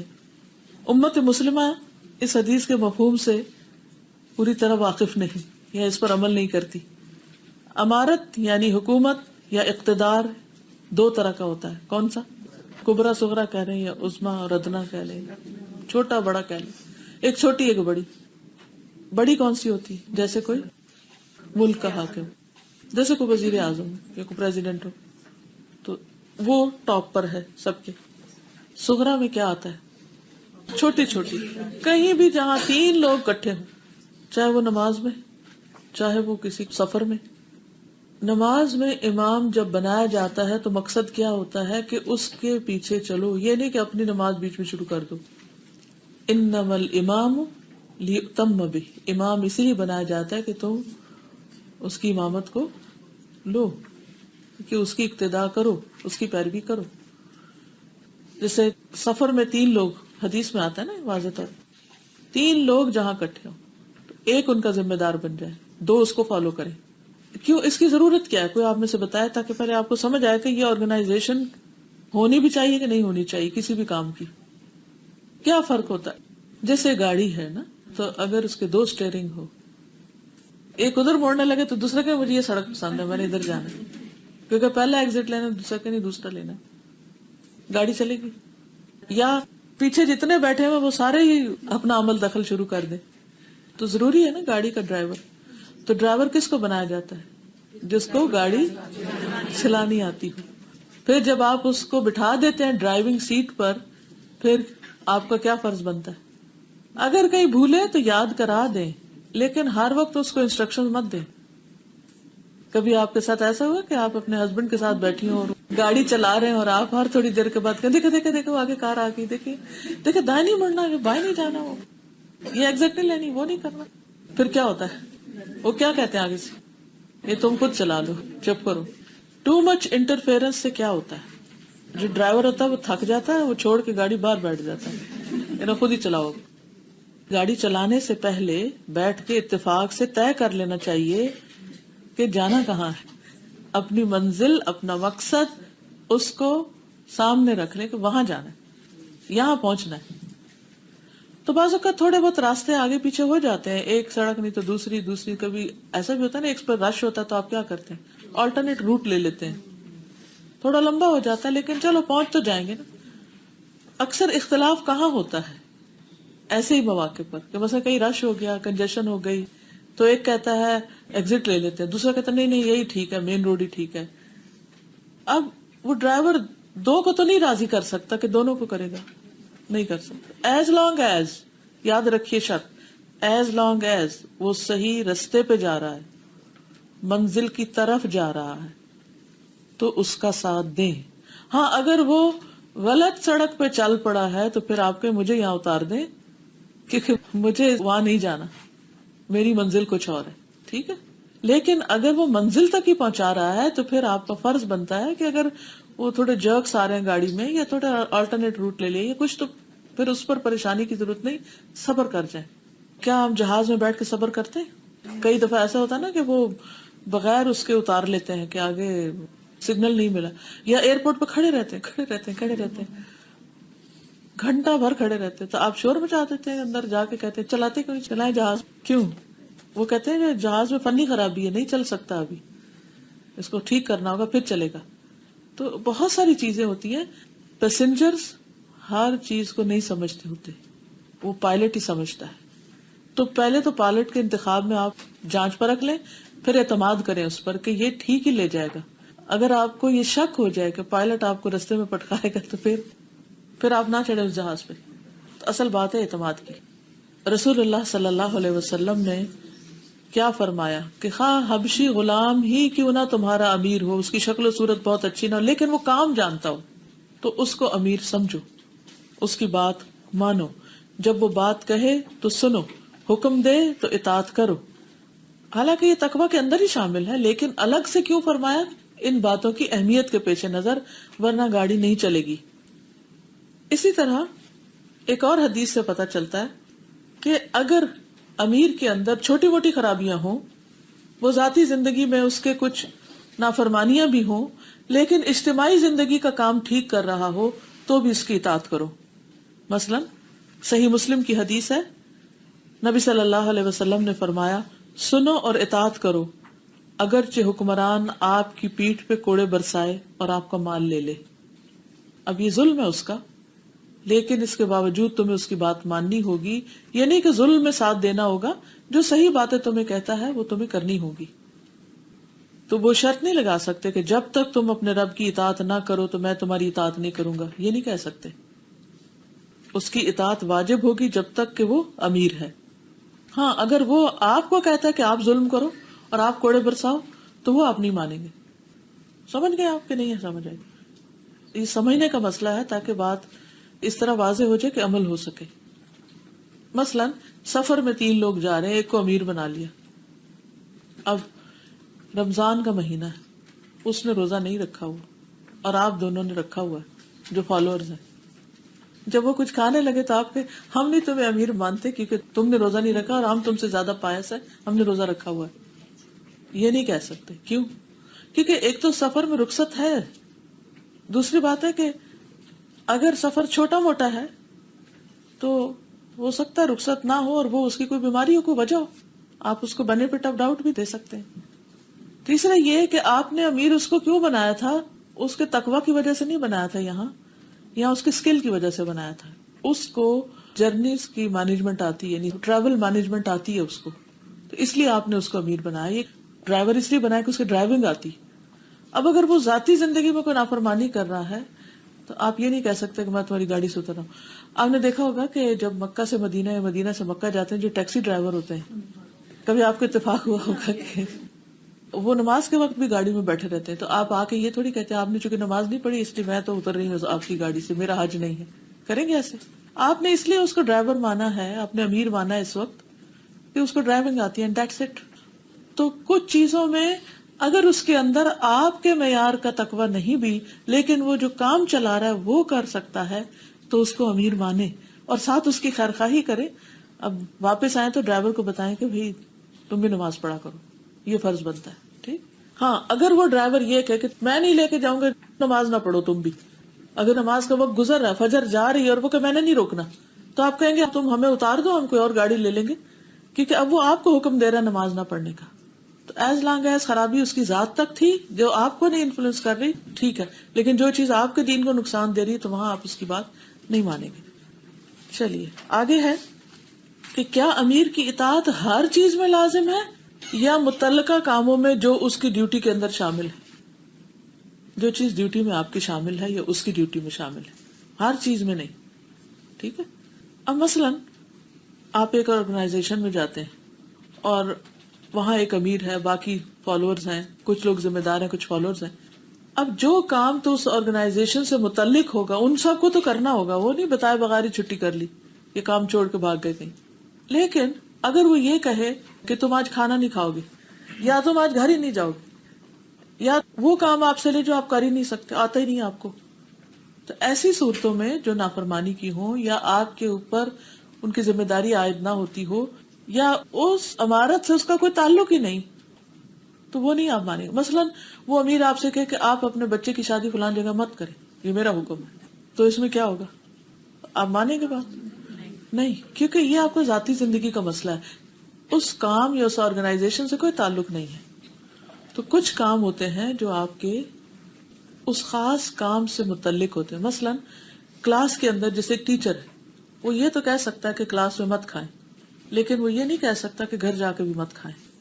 اگر وہ یہ کہہ کے بھیجے کہ آج کا ہوم ورک کا کھانا نہ کھائیں تو یہ غلط ہوگا، اور اس میں اس کی اطاعت نہیں کی جائے گی، اور اس کی نافرمانی کوئی گناہ کا کام نہیں، الا یہ کہ کوئی پنشمنٹ ملی ہو. جیسے بچوں کو ہوتا ہے نا بعض اوقات جو نماز نہیں بچے پڑھتے تو ماں باپ کہتے ہیں آج کھانا نہیں ملے گا وغیرہ وغیرہ، وہ ایک الگ چیز ہے. تو یہ فرق واضح ہو گیا کہ نہیں ہوا ابھی بھی. پھر اسی طرح امیر کی اطاعت جو ہے یہ قرآن کا حکم ہے، اللہ سبحانہ تعالیٰ کا حکم ہے، اور رسول اللہ صلی اللہ علیہ وسلم کا حکم ہے. قرآن مجید میں سورۃ النساء 59 میں آتا ہے، یا ایھا الذین آمنوا اطیعوا اللہ واطیعوا الرسول واولی الامر منکم، اے لوگو جو ایمان لائے ہو، اللہ کا حکم مانو اور اس کے رسول کا حکم مانو، اور ان کا بھی جو تم میں سے اولو الامر ہیں، ذمہ دار ہیں. یہ اللہ کا حکم ہے. حدیث میں کیا آتا ہے؟ ابن عمر کہتے ہیں کہ ایک دن وہ چند صحابہ کے ساتھ بیٹھے ہوئے تھے کہ رسول اللہ صلی اللہ علیہ وسلم تشریف لائے اور فرمایا، اے لوگو کیا تم نہیں جانتے کہ میں تمہاری طرف اللہ کا رسول بنا کر بھیجا گیا ہوں؟ لوگوں نے عرض کیا، کیوں نہیں، ہم اس بات کی گواہی دیتے ہیں کہ آپ اللہ کے رسول ہیں. آپ نے فرمایا، کیا تم نہیں جانتے کہ اللہ تعالیٰ نے اپنی کتاب میں اس طرح کا حکم نازل فرمایا کہ جو میری اطاعت کرے گا گویا اس نے اللہ کی اطاعت کی. لوگوں نے عرض کیا، کیوں نہیں، ہم اس بات کی گواہی دیتے ہیں کہ جو شخص آپ کی اطاعت کرتا ہے وہ اللہ کی اطاعت کرتا ہے، اور آپ کی اطاعت اللہ ہی کی اطاعت ہے. نبی صلی اللہ علیہ وسلم نے فرمایا، پھر یہ بھی اللہ کی اطاعت کا حصہ ہے کہ تم میری اطاعت کرو، اور یہ میری اطاعت کا حصہ ہے کہ تم اپنے ائمہ کی اطاعت کرو. یعنی رسول کی اطاعت اللہ کی اطاعت ہے، اور امام کی اطاعت رسول کی اطاعت ہے. سمجھ آ گیا؟ پھر انس بن مالک کہتے ہیں کہ رسول اللہ صلی اللہ علیہ وسلم نے فرمایا، سنو اور اطاعت کرو، اگرچہ تم پر حبشی غلامی حاکم کیوں نہ بنایا گیا ہو جس کا سر کشمش کی طرح چھوٹا سا ہو، یعنی بالکل چھوٹے سے سر والا، وہ جن کو دولہ شاہ کے چوہے نہیں کہتے، بہت چھوٹے سر ہوتے ہیں. تو اگر کوئی اس حلیے کا بھی، یعنی بہت روبدار نہیں، بہت دیکھنے میں پرسنالٹی بہت آئیڈیل نہیں، لیکن کام جانتا ہے، تو پھر اس کی بات مانو. علقمہ بن وائل اپنے والد سے روایت کرتے ہیں کہ سلمہ بن یزید جعفی رضی اللہ عنہ نے رسول اللہ صلی اللہ علیہ وسلم سے عرض کیا، اے اللہ کے رسول صلی اللہ علیہ وسلم، آپ اس بارے میں کیا حکم فرماتے ہیں کہ اگر ہم پر ایسے حاکم مسلط ہو جائیں جو ہم سے اپنے حقوق تو مانگیں اور ہمارے حقوق روک لیں اور ان سے اعراض برتے؟ تو آپ نے اپنا منہ دوسری طرف کر لیا، یعنی آپ نے جواب نہیں دیا. پھر پوچھا، آپ نے پھر منہ دوسری طرف کر لیا. اس نے تیسری مرتبہ پوچھا تو اشعث بن قیس نے کھینچا اور کہا، اس کی بات سنو اور اطاعت کرو، کیونکہ ان پر ان کا بوجھ اور تم پر تمہارا بوجھ ہے. یعنی آپ کی موجودگی میں ایک بات ہوئی اور یہی اصل بات ہے جس پر آپ نے خاموشی اختیار کی. یعنی آپ نے سوال کو دراصل پسند نہیں کیا تھا، کیونکہ اٹس انڈرسٹوڈ کہ اگر حاکم اپنا حق مانگے لیکن آپ کا حق نہ دے تو بھی بات مانو جب تک وہ حاکم. ٹھیک ہے. پھر اطاعت میں صبر کی ضرورت ہے. صحیح بخاری کی روایت ہے، عبداللہ بن عباس نے بیان کیا، نبی صلی اللہ علیہ وسلم نے فرمایا، جس نے اپنے امیر میں کوئی برا کام دیکھا، جس نے اپنے امیر میں کوئی برا کام دیکھا تو اسے صبر کرنا چاہیے، کیونکہ کوئی اگر جماعت سے ایک بالش بھی جدا ہوا تو وہ جاہلیت کی موت مرے گا. یعنی امیر بھی تو انسان ہے نا، تو جب انسان چھوٹی چھوٹی باتوں پہ ناراض ہو کے انہیں چھوڑ دے تو یہ نہیں ہوتا کہ پھر ان کو چھوڑ کے وہ بہت اچھے کام کر لے گا، وہ بھی لاسٹ ہوگا. جیسے ایک ریوڑ سے ایک بھیڑ الگ ہو جائے تو وہ اس بھیڑ کو بھیڑیا کھا جاتا ہے. اسی طرح انسان جہاں گرو کرتا ہے فزیکلی یا مینٹلی یا اسپرچولی، تو ان کے ساتھ رہے تو ترقی کے چانسز زیادہ ہوتے ہیں، بڑے کام کر سکتا ہے. اس لیے یہاں پر صبر کا حکم دیا گیا ہے، کیونکہ اگر انسان اس کو چھوڑ دیتا ہے تو پھر کیا ہوتا ہے، وہ نہ ادھر کا نہ ادھر کا. اور یہ شیطان کا اصل کام ہے. آگے دیکھیں گے آپ کہ کس طرح شیطان جو ہے وہ لڑانے پر تلا رہتا ہے. اور بن مالک کہتے ہیں رسول اللہ صلی اللہ علیہ وسلم نے فرمایا تمہارے حاکموں میں سے بہتر وہ ہیں جن سے تم محبت کرتے ہو اور وہ تم سے محبت کرتے ہیں. اچھے حاکم کون سے ہیں؟ جن سے تم محبت کرتے ہو اور وہ تم سے محبت کرتے ہیں. وہ تمہارے لیے دعائیں مغفرت کرتے ہیں، تم ان کے لیے دعائیں بخشش کرتے ہو، تم ان کی مغفرت مانگتے ہو. اور تمہارے حاکموں میں سے برے حاکم وہ ہیں جن سے تم بغض رکھتے ہو اور وہ تم سے بغض رکھتے ہیں، یعنی نفرتیں ہیں، حسد ہے، دشمنیاں ہیں اندر اندر. تم انہیں لعنت کرو وہ تمہیں لعنت کریں، ایک دوسرے کو برا بھلا کہیں. عرض کیا گیا اللہ کے رسول صلی اللہ علیہ وسلم کیا ہم انہیں تلوار کے ساتھ قتل نہ کر دیں؟ آپ نے فرمایا نہیں، یعنی برے حاکموں کو بھی مار نہیں سکتے جب تک وہ تم میں نماز قائم کرتے رہیں، اور جب تک اپنے حاکموں میں کوئی ایسی چیز دیکھو جسے تم ناپسند کرتے ہو تو اس کے اس عمل کو ناپسند کرو، اطاعت اور فرما برداری سے ہاتھ نہ کھینچو. جو عمل دیکھو ٹھیک نہیں اس عمل کو تم مت صحیح کہو، لیکن اطاعت کرتے رہو، ساتھ جڑے رہو حتیٰ کہ تم اس کو قائل کر لو، سیدھے راستے پر لے آؤ. عبداللہ رضی اللہ عنہ کہتے ہیں کہ رسول اللہ صلی اللہ علیہ وسلم نے فرمایا تم میرے بعد بعض ایسے کام دیکھو گے جو تم کو برے لگیں گے. صحابہ نے عرض کیا یا رسول اللہ صلی اللہ علیہ وسلم آپ اس سلسلے میں کیا حکم دیتے ہیں؟ آپ نے فرمایا انہیں ان کا حق ادا کرو اور اپنا حق اللہ سے مانگو، یعنی ان کی بڑائی یا بزرگی کا حق ہے وہ دو اور اپنا حق اللہ سے مانگو اگر وہ تمہارے ساتھ اچھا سلوک نہیں کرتے. اچھا بعض اوقات ایسا ہوتا ہے نا کہ کسی بھی جماعت یا گروہ میں لوگوں کو کچھ شکایات ہو جاتی ہیں کہ امیر جو ہے وہ مجھے توجہ نہیں دیتا یا مجھے امپورٹنس نہیں دیتا یا مجھے اگنور کرتا ہے یا اور اس قسم کی باتیں ہوتا ہے نا. تو پھر انسان کیا ہوتا ہے تھوڑا تھوڑا بد دل ہونے لگتا ہے، پھر کہتا ہے بہتر ہے میں یہاں سے چلا ہی جاؤں، میں اس کام کو چھوڑ ہی دوں، کام ہی چھوڑ دوں. اور کچھ لوگ واقعی نیکی کا بہت بڑا موقع کھو دیتے ہیں چھوٹی چھوٹی ناراضگیوں کی وجہ سے. اس نے مجھے یہ کیوں کہہ دیا، اس نے مجھے وہ کام کیوں دے دیا، اور پھر آپس میں شکایتیں اور پھر گروپ بندیاں، اور اچھا بھلا کام جو ہے وہ ختم ہو کے رہ جاتا ہے. ڈسٹربنس بھی ہوتی ہے، چین نہیں آتا، نہ چھوڑ کے آتا نہ کر کے آتا ہے. تو ایسے میں صبر کی ضرورت ہے، اور جو چیزیں ناپسندیدہ ہیں انسان ان کو اگنور کرے اور مقصد سامنے رکھے کہ یہ سب کچھ تو میں اللہ کی خاطر کر رہا ہوں. اچھا پتہ کیا ایسی آزمائشیں آتی کیوں ہیں؟ یہ بڑی حکمت ہے ان میں، بڑی خیر ہے. اللہ سبحانہ و تعالی ہر اس بندے کو جو یہ دعویٰ کرتا ہے کہ میں اللہ کا کام کر رہا ہوں، میں دین کی خدمت کر رہا ہوں، میں اللہ کی محبت میں یہ کام کر رہا ہوں، اللہ تعالیٰ اس کو ضرور آزماتے ہیں، ضرور آزماتے ہیں کہ واقعی اللہ کے لیے کرتا ہے. اب ڈالتا ہوں اس کو مشکل میں، پھر دیکھتا ہوں یہ کرتا ہے یا چھوڑ دیتا ہے. تو اگر انسان اس کو پکڑے رکھے مشکل کے باوجود تو وہ سچا ثابت ہو جاتا ہے کہ اللہ کے لیے تھا. کیونکہ اگر کسی کی ذات کی محبت میں کرتا ہے تو انسان زیادہ دیر نہیں رک سکتا، کیونکہ انسان ہے نا کمزور، کسی وقت انسانوں سے کوئی غلطی ہو جائے گی اس کا دل ٹوٹ جائے گا اور وہ بیٹھ جائے گا، یہ نہیں چھوڑو، یہ تو یہاں نہیں ہو سکتا، یہ نہیں ہو سکتا، اس سے بہتر ہے میں اکیلا کر لوں. حالانکہ ہم سب جانتے ہیں جو کام مل کے ہوتے ہیں وہ کبھی اکیلے نہیں ہو سکتے، کبھی اکیلے نہیں ہوتے. تو نبی صلی اللہ علیہ وسلم نے فرمایا مسلمان آدمی پر امیر کی اطاعت ان چیزوں میں جو ناپسند ہو یا پسند ہو واجب ہے جب تک کہ گناہ کا حکم نہ دے. جب گناہ کی بات کا حکم دیا جائے تو نہ سننا ہے نہ ہی اطاعت کرنا ہے. اس میں کہے کہ سوری یہ کام میں نہیں کر سکتی، باقی سب کروں گی، کیونکہ یہ کام اللہ کے حکم کے خلاف ہے. اور اس میں وہ حدیث بھی ہے نا جس میں حضرت علی نے روایت کی ہے کہ نبی صلی اللہ علیہ وسلم نے ایک دستہ کہیں بھیجا تو انصار کے ایک شخص کو اس پر امیر بنایا اور لوگوں کو حکم دیا کہ ان کی بات مانے. تو راستے میں کوئی واقعہ پیش آیا تو امیر کو اپنی فوج پہ غصہ آ گیا، آ ہی جاتا کبھی کسی بات، اور کہا کہ کیا نبی صلی اللہ علیہ وسلم نے تمہیں میری اطاعت کا حکم نہیں دیا؟ لوگوں نے کہا ضرور دیا. تو کہا اچھا میں تمہیں حکم دیتا ہوں سب لکڑیاں جمع کرو، آگ جلاؤ اور کود پڑو اس. اور یہ سراسر ایک غلط بات تھی، وہ غصے میں تھا اس وقت. لوگوں نے لکڑیاں جمع کی، آگ جلائی، جب کودنے لگے تو ایک دوسرے کو دیکھا تو بعض نے کہا ہم نے نبی صلی اللہ علیہ وسلم کی بات آگ سے بچنے کے لیے مانی ہے نہ کہ آگ میں کودنے کے لیے.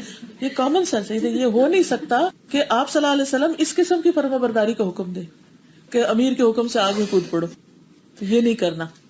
تو پھر انہوں نے کہا کہ ہم تو یہ نہیں کریں گے. اس دوران آگ ٹھنڈی ہو گئی سوچ بچار کے وقت میں، اور امیر کا غصہ بھی چلا گیا. پھر وہ واپس آئے جب تو نبی صلی اللہ علیہ وسلم سے ذکر کیا. آپ نے فرمایا اگر یہ لوگ اس میں کود پڑتے تو اس میں سے کبھی نہ نکل سکتے، کیونکہ تو خودکشی ہے ایک طرح سے. اطاعت صرف معروف میں ہے، نیکی کے کاموں میں ہے، تعاون صرف اس میں ہوگا، لیکن عدم تعاون ہوگا کس میں؟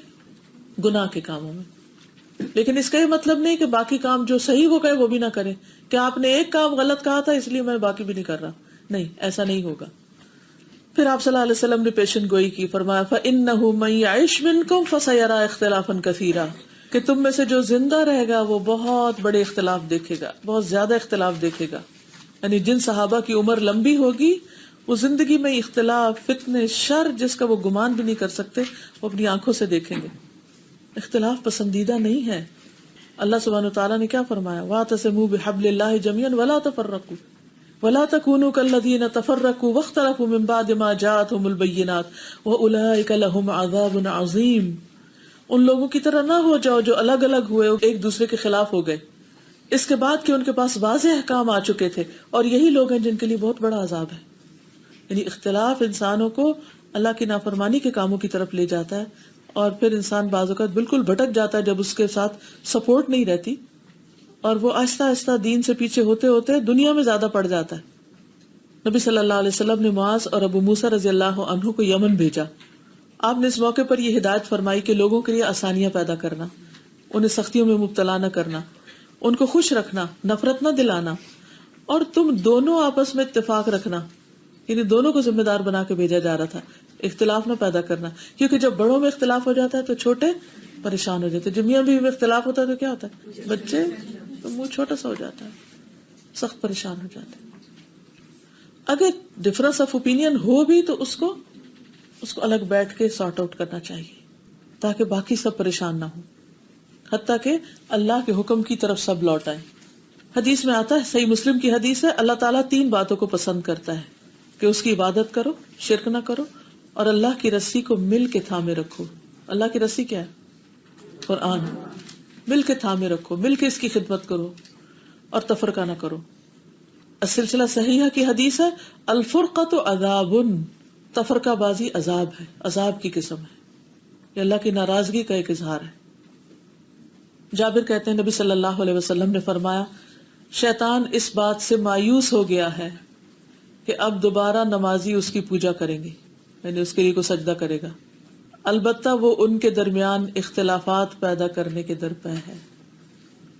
وہ ان کو اس طرح نہیں اپنے قابو میں لے سکے گا کہ وہ اس کی عبادت کریں، یعنی اس کے آگے سجدہ کریں، لیکن وہ ہر وقت ان کے درمیان پھوٹ ڈل پائے گا۔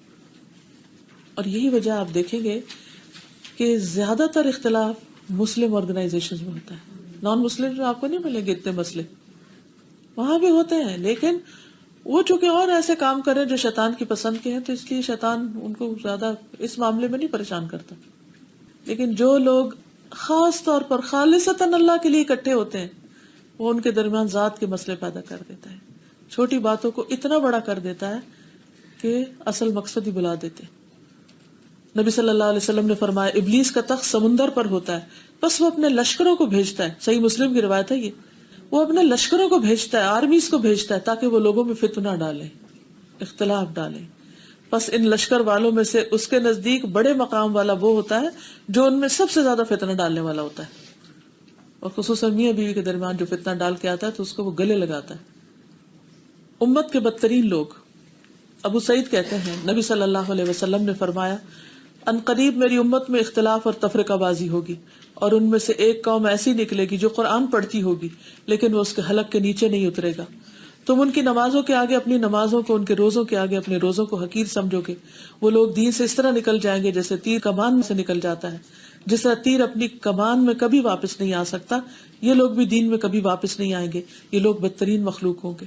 کہا جاتا ہے کہ اس میں اشارہ ہے خوارج کی طرف، کہ جو بہت عبادت گزار اور بہت سب کچھ کرنے والے تھے لیکن وہ مین سٹریم سے الگ ہو گئے، اور انہوں نے کبیرہ گناہوں کے مرتکبین کو کافر کہنا شروع کر دیا۔ اگر آپ خوارج کی ہسٹری پڑھیں، شاید پڑھی ہو آپ نے، تو کس طرح انہوں نے فتنہ ڈالا، حالانکہ وہ بہت ریلیجس اور بہت مذہبی لوگ تھے، بظاہر بڑے عبادت گزار اور بہت متقی پرہیزگار، لیکن ان کی اصل خرابی کیا تھی کہ مین سٹریم سے انہوں نے الگ کر کے اپنے آپ کو الگ فرقہ بنا لیا، الگ گروہ بنا لیا، اور جو اصل اہل السنہ والجماعہ کے لوگ تھے ان کو وہ کافر قرار دینے لگ گئے۔ پچھلی امتوں میں بھی ہلاکت اختلاف کی وجہ سے ہوئی تھی. نبی صلی اللہ علیہ وسلم نے فرمایا تم سے پہلے لوگ اسی قسم کے جھگڑوں سے تباہ ہوئے جب دو صحابی قرآن کی آیت پڑھنے کے معاملے میں انہوں نے اختلاف کیا، یعنی اس کی قرات کے معاملے میں.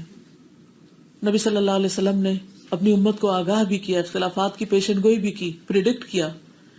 فرمایا تمہاری اس وقت کیا کیفیت ہوگی جب دین مختلط ہو جائے گا، یعنی اس کے اندر ہر چیز مل جل جائے گی، کلیئر نہیں سمجھ آئے گا، خواہشات کا غلبہ ہوگا، بھائی بھائی میں اختلاف ہوگا اور خانہ کعبہ کو آگ لگا دی جائے گی. یہ تاریخ میں ہو بھی چکا ہے اور اس وقت واقعی ایسے فتنے اٹھے. آپ نے پہلے سے پیشن گوئی کی کہ ایسا ہوگا. تو یہ کب ہوتا ہے؟ جب اصل مقصد بھول کے چھوٹی چھوٹی باتوں کو اتنا ہائی لائٹ کر دیا جاتا ہے کہ وہ باقی سب کچھ چھٹ جاتا ہے.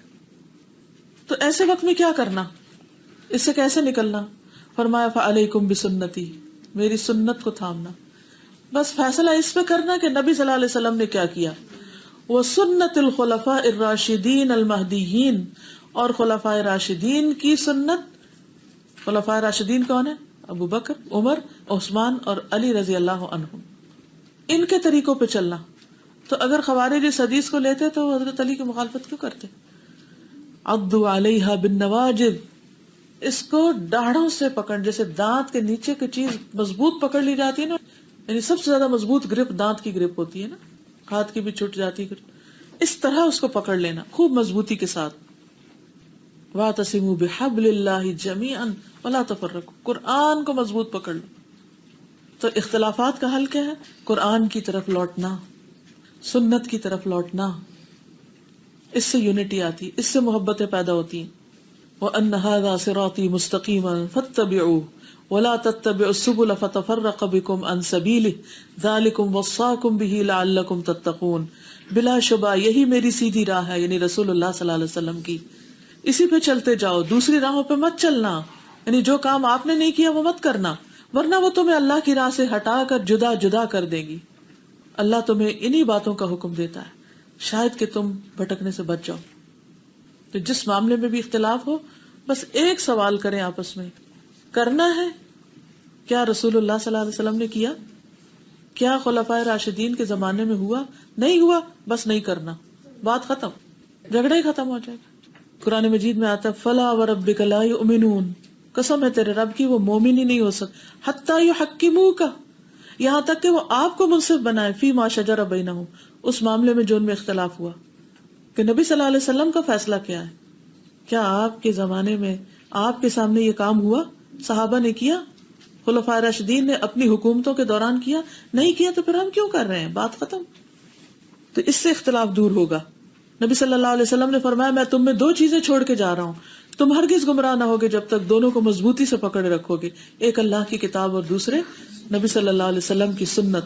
حجۃ الوداع کے موقع پر بھی آپ نے یہی فرمایا. فرمایا شیطان اس بات سے نا امید ہو گیا ہے کہ تمہاری زمین میں اس کی پرستش کی جائے، لیکن وہ اس سے راضی ہو گیا ہے کہ پرستش کے علاوہ اس کی اطاعت کی جائے ان اعمال میں جن کو تم حقیر سمجھتے ہو. یہ چھوٹی سی بات ہے، it's not a big issue, یہ کوئی مسئلہ نہیں ہے. تو شیطان یہ کہہ کے انسان سے غلط کام کرواتا ہے. تو فرمایا بس تم بچو، یعنی شیطان کے ان چالوں سے بچو، جان لو کہ میں تم میں دو چیزیں چھوڑ کر جا رہا ہوں، تم ہرگز گمراہ نہ ہوگے جب تک ان دونوں کو مضبوط پکڑے رکھو گے، ایک اللہ کی کتاب اور دوسرے نبی صلی اللہ علیہ وسلم کی سنت. رسول اللہ صلی اللہ علیہ وسلم نے حضرت خالد سے فرمایا اے خالد میرے بعد حادثات، فتنے اور اختلافات رونما ہوں گے. اگر تمہارے اندر اتنی طاقت ہو کہ تم اللہ کے وہ بندے بن جاؤ جو مقتول ہو قاتل نہ ہو تو ایسا ہی کرنا. یعنی جب اتنے جھگڑے ہو کہ لوگ مارنے پہ تل جائے تو تم خود کو مروانے پہ راضی ہو جانا، مگر کسی کو تم نہیں مارنا، تم تلوار نہیں اٹھانا، تم ظالم نہیں بننا. تو اختلافات کا حل پھر کیا ہوا؟ قرآن و سنت کی طرف پلٹنا، اور پھر اس کے بعد صحابہ اور خصوصاً خلفائے راشدین کے عمل کو نمونہ بنانا. فَإِنْ آمَنُوا بِمِثْلِ مَا آمَنْتُمْ بِهِ فَقَدْ اهْتَدَوْا. اور امت میں سب سے پہلے آپ کے خلیفہ کون ہیں؟ ابو بکر رضی اللہ عنہ، جنہوں نے آپ کے ہوتے ہوئے آپ کی غیر موجودگی میں امامت کی. دوسرے کون ہیں؟ حضرت عمر رضی اللہ عنہ. یہ نبی صلی اللہ علیہ وسلم کے دو قریبی ساتھیوں میں سے ایک تھے. اکثر حدیث میں آتا ہے ذهبت انا و ابو بکر و عمر، کہ میں ابو بکر اور عمر گئے. جئت انا و ابو بکر و عمر. پھر اس کے بعد کون ہے؟ حضرت عثمان. حضرت عمر کیسے خلیفہ بنے تھے؟ کنہوں نے مقرر کیا تھا ان کو؟ حضرت ابوبکر نے، کہ میرے بعد یہ زیادہ حقدار ہے. اور حضرت عثمان کے لیے حضرت عمر نے کیا کیا تھا؟ ایک کمیٹی مقرر کی تھی، مشاورتی کمیٹی، انہوں نے پھر حضرت عثمان کو مقرر کیا. اور چوتھے کون؟ ان کے خلیفہ ہونے میں کوئی شک و شبہ ہے ہی نہیں، کوئی اختلاف ہی نہیں. اور انہیں کو مہدیین بھی کہا جاتا ہے، اور خلافت راشدہ اردو میں اس کا ترجمہ کیا جاتا ہے. اور حضرت عمر بن عبدالعزیز جو ہیں ان کو 5ویں خلیفہ راشد کہا جاتا ہے، کیونکہ انہوں نے بھی انہی کے طریقوں پر اپنے طرز حکومت کو کیا. اور آخر میں کیا؟ وَإِيَّاكُمْ وَمُحْدَثَاتِ الْأُمُورِ، اختلافات سنت کی پیروی میں کبھی بھی نہیں ہوتے. اختلاف کہاں ہوتے ہیں؟ جہاں بدعات آتی، نئی چیزیں دین میں آتی، تو بدعت سے بچنے کا حکم دیا گیا. یعنی ایک طرف سنت کو پکڑنے کا اور دوسری طرف بدعت سے بچنے کا حکم. یاد رکھیے کہ بدعات دین میں نئے کام ہوتے ہیں، دنیا کے امور میں نئے کام بدعت نہیں کہلاتے. دنیا کے نئے نئے مسائل بدعت نہیں ہوتے. اصل چیز کیا ہے؟ دین میں نئی چیز ایجاد کرنا، یہ بدعت ہوتی ہے. عبداللہ بن مسعود کہتے ہیں سنت میں درمیانی چال بدعت میں کوشش کرنے سے زیادہ بہتر ہے. رسول اللہ صلی اللہ علیہ وسلم نے فرمایا آخری زمانے میں جھوٹے دجال لوگ ہوں گے، تمہارے پاس ایسی احادیث لائیں گے جن کو نہ تم نے نہ تمہارے آباء و اجداد نے سنا ہوگا. ایسے لوگوں سے بچ کے رہنا، کہیں وہ تمہیں گمراہ اور فتنے میں نہ مبتلا کر دیں. سنت کی مخالفت فتنوں اور عذاب کا باعث ہے. قرآن مجید میں آتا ہے فَلْيَحْذَرِ الَّذِينَ يُخَالِفُونَ عَنْ أَمْرِهِ أَن تُصِيبَهُمْ فِتْنَةٌ أَوْ يُصِيبَهُمْ عَذَابٌ أَلِيمٌ. جو لوگ رسول کے حکم کی مخالفت کرتے ہیں انہیں اس بات سے ڈرنا چاہیے کہ وہ کسی مصیبت میں گرفتار نہ ہو جائیں یا انہیں کوئی دردناک عذاب نہ پہنچے. یہ بھی یاد رکھیے کہ بدعت سنت کو مٹا دیتی ہے. رسول اللہ صلی اللہ علیہ وسلم نے فرمایا میرے بعد کچھ ایسے لوگ تم پر حکمرانی کریں گے جو سنت کو مٹا دیں گے، بدعت کو فروغ دیں گے، نماز کو اس کے مقرر وقت سے ہٹا دیں گے. حضرت حسان کہتے ہیں جو بھی قوم اپنے دین میں نئی بدعت ایجاد کرتی ہے اللہ تعالیٰ ان میں سے اس جیسی سنت کو اٹھا لیتا ہے. یعنی وہاں سے سنت ختم ہو جاتی ہے، جہاں بدعت آتی ہے وہاں سے سنت ہٹ جاتی ہے. نبی صلی اللہ علیہ وسلم نے مدینہ منورہ کو اس جگہ تک حرم قرار دیا، یعنی مخصوص ایریا کو، اور فرمایا جو شخص یہاں کوئی بدعت ایجاد کرے یا کسی بدعتی کو ٹھکانہ دے اس پر اللہ، فرشتوں اور تمام لوگوں کی لعنت ہے. رسول اللہ صلی اللہ علیہ وسلم نے فرمایا مدینہ منورہ حرم ہے، جو شخص اس میں کوئی بدعت ایجاد کرے یا کسی بدعتی کو ٹھکانہ دے اس پر اللہ کی، فرشتوں کی، تمام لوگوں کی لعنت. قیامت کے دن اللہ اس سے کوئی فرض یا نفلی عبادت قبول نہیں کرے گا.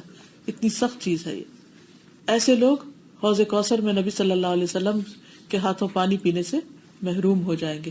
تو اس لیے اتنا ہی دین ہمارے لیے کافی ہے، اس پر بھی عمل کر لیں تو بہت ہے جو قرآن و سنت میں ہمارے لیے چھوڑا گیا ہے. ایکسٹراز ہمارے لیے مشکل پیدا کرتی ہیں. تو اس حدیث میں کون کون سی چیزیں سامنے آئی؟ سب سے پہلی چیز کہ واز کرنا چاہیے تاکہ دل نرم. پھر واز کو کیسا ہونا چاہیے؟ مؤثر ہونا چاہیے، مختصر ہونا چاہیے. واز میں آخرت کی باتیں ہونی چاہیے تاکہ دل نرم ہو. اور جب دل نرم ہو تو پھر اس کا اظہار کہاں سے ہوتا ہے؟ آنسو جو ہوتے ہیں، رونا جو ہوتا ہے وہ دلوں کی نرمی کا ذریعہ ہوتا ہے. پھر اسی طرح الوداع ہونے والے کو، جدا ہونے والے کو وصیت کرنی چاہیے، اور وہ وصیت کس کی ہو؟ تقویٰ کی. آج ہمارا آخری سیشن ہے یہاں، اور کوئی پلانڈ نہیں تھی یہ حدیث، اللہ سبحانہ وتعالیٰ کی طرف سے ہی آخری ہماری ملاقات ہے یہاں آج کے اس سیشن کی. تو اس میں وہی وصیت جو نبی صلی اللہ علیہ وسلم کی طرف سے ہے کہ سب اللہ سے ڈرتے ہوئے دین کو مضبوط تھام لیں اور ان چیزوں کو چھوڑ دیں کہ جن کا ثبوت نہیں ہے اصل دین میں. پھر اسی طرح یہ ہے کہ صحابہ ایک دوسرے کو بھی کہتے تھے وصیت کرنے کے لیے. باتیں بہت سی پتہ ہوتی ہیں آلریڈی، لیکن کیا مطلب ہوتا ہے کسی کو کہنے کا کہ وصیت کرو یا نصیحت کرو تاکہ وہ چیز دوبارہ ہائی لائٹ ہو جائے. جیسے ایک چیز پڑھی دوسری پڑھی وہ نیچے آ جاتی ہے نا، تو پھر آپ کیا کرتے؟ وہ نیچے سے ہٹا کے پھر اس کے اوپر لاتے ہیں کیونکہ وہ ایک اہم چیز ہوتی ہے. تو سب سے اہم چیز تقویٰ ہے، تو اس کی یاد دہانی بار بار ہم ایک دوسرے کو کراتے رہنا چاہیے. پھر اسی طرح سمع و طاعت، امیر کا حکم ماننا نہایت ضروری ہے، اور جب تک وہ کوئی ایسی بات نہ کہے کرنے کو جو صریح اللہ کے حکم کے خلاف ہے تو چھوٹی چھوٹی باتوں میں اس کی مخالفت جائز نہیں. پھر اسی طرح یہ ہے کہ یہ نہیں دیکھا جائے گا کہ امیر کی شخصیت کیا ہے، دیکھا یہ جائے گا کہ جو کام وہ کر رہا ہے وہ کرنے کا اہل ہے، اور اگر ہے تو اس پر مکمل اعتماد کیا جائے اور اس کے ساتھ تعاون کیا جائے. پھر یہ کہ نبی صلی اللہ علیہ وسلم نے اختلافات کے بارے میں بتایا کہ اختلاف ہوں گے، پھر اس کا حل بھی بتا دیا کہ اختلاف کا حل کیا ہے، قرآن و سنت کو مضبوطی سے تھامنا. اس کے بعد کون؟ خلفائے راشدین. ٹھیک ہے. اور خلفائے راشدین کے بعد یہ ہے کہ بدعات سے پرہیز کرنا، دین میں نئے نئے قاعدے کلیے نکالنا اور ان باتوں کا آغاز کرنا جو دین میں نہیں، کیونکہ اس سے اصل دین پیچھے چلا جاتا ہے، دین مٹ جاتا ہے. اور بدعت جو ہے چاہے وہ بظاہر دینی کام نظر آئے لیکن اس کو گمراہی قرار دیا گیا اور خالص شر قرار دیا گیا. تو اس لیے دھوکہ نہ کھائے انسان. گناہ کے کام اور برائیاں جو ہوتی ہیں اس سے انسان کو دھوکہ نہیں ہوتا. تو کہتے ہیں صاحب بھائی کوئی شراب پی رہا تو یہ نہیں کہے گا کہ خیر ہے کوئی بات نہیں، کہے گا یہ غلط کام ہے. لیکن اگر کوئی دین کے نام پر نیکی سمجھ کے کوئی اچھا کام کرے گا تو کہے گا کہ اس میں برائی کیا ہے، میں تو اللہ کی خاطر کر رہا ہوں. یعنی اگر یہ اتنی اچھی بات ہوتی تو اللہ کے رسول صلی اللہ علیہ وسلم خود کرتے نا، یا کر کے دکھاتے، یہ صحابہ کرتے، یہ خلفائے راشدین کرتے. تو اگر وہاں نہیں تو پھر اس کو نہیں کرنا. اور یہ جو ہمارے یہاں بدعات کی قسمیں بنائی گئی ہیں کہ بدعت حسنہ ہے، سیئہ ہے، نبی صلی اللہ علیہ وسلم سے ایسی کوئی چیز ثابت نہیں ہے. جس چیز کا ثبوت ہے وہ کر لینا جو ہے وہ سنت ہی کی پیروی ہے. دراصل آپ نے یہ نہیں کہا کہ میرے بعد میں تم بدعت حسنہ کر لینا، یہ کہا کہ سنت ہی کی پیروی کرنا. پھر اسی طرح یہ ہے کہ بعض لوگ بدعت کر رہے ہوتے ہیں، ان کے کرنے والے کو کافر یا فاسق یا ایسے خطاب نہیں دینے چاہیے، کیونکہ بعض لوگ ناسمجھی میں کوئی کام کر رہے ہوتے ہیں، بعض لوگ کسی خاص وجہ سے کچھ کر رہے ہوتے ہیں تو ان کے اس عمل کی تردید کی جائے گی، لیکن اس بنا پر ان کو گمراہ نہیں قرار دیا جائے گا. ٹھیک ہے. بدعت گمراہی ہے، ہم یہ کہیں گے کہ وہ اس کی زندگی میں ایک ایسی چیز شامل ہے، لیکن یہ کہنا کہ وہ نعوذ باللہ کافر یا منافق یا کوئی ایسا ہے، یہ انتہائی رویہ ہوگا، اس سے بچنا چاہیے. سبحانک اللہم و بحمدک اشہد ان لا الہ الا انت استغفرک و اتوب الیک.